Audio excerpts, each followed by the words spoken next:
I still remember the sound of gravel under my boots when I stepped into that abandoned junkyard.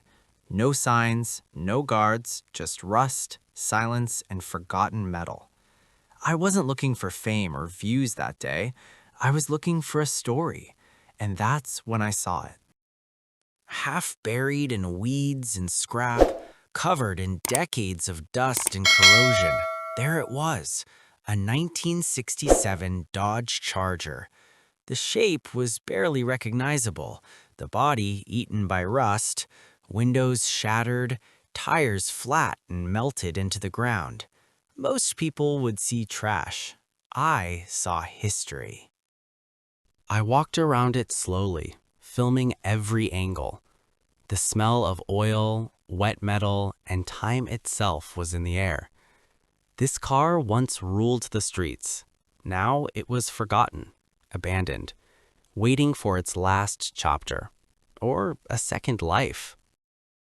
Opening the door felt like opening a time capsule. The hinges screamed in pain. Inside, the interior was destroyed. Torn seats, mold, wires hanging like veins. But deep down, I knew this Charger deserved to live again. Getting it out wasn't easy. The wheels were locked, the frame weak. With a winch and pure patience, I pulled it onto the trailer. Every sound it made felt like the car was resisting, afraid of being moved after all these years.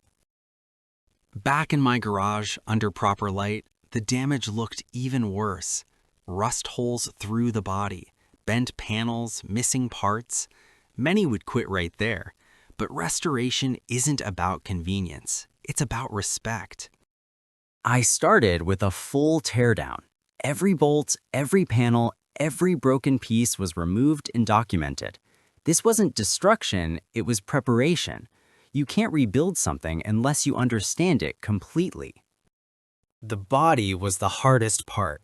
Sandblasting revealed the truth. Deep corrosion, old repairs, hidden scars. I cut out the rot piece by piece, welding in fresh steel, shaping the metal by hand like it was 1967 again. The chassis came next, reinforced, cleaned, realigned. Suspension rebuilt from the ground up. New bushings, new joints, but always respecting the original geometry. I wasn't building a clone. I was restoring a soul. Then came the engine. Locked, dirty, silent. I disassembled it slowly, cleaning every component. New bearings, rebuilt heads, refreshed internals. When I finally turned the crank by hand, it moved, like a heartbeat returning.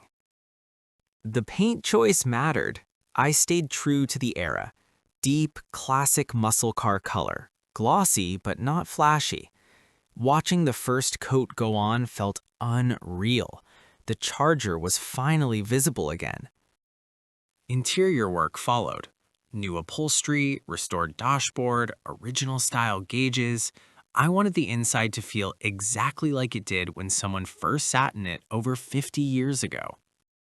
Wiring, brakes, fuel system, all replaced or restored. Safety matters, even in classics. Every system was tested twice.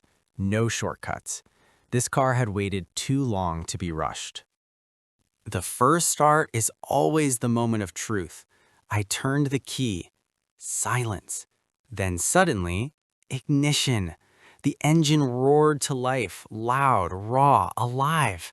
I stood there smiling like a kid. That sound echoed through the garage, bouncing off the walls.